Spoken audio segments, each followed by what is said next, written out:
Dati, naalala ko nung binata kami. Tumama ako sa construction nun eh. Tapos may swimming pool yung ginagawa namin. Natukto ako maligo. Ayun, tumalon ako. Ayun, napauwi ako. Ngayon, hindi na tayo makapauwi. Shout out!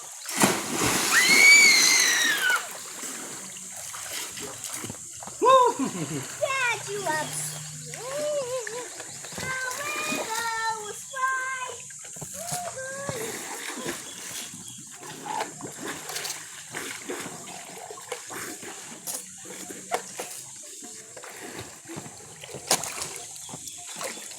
May sitar!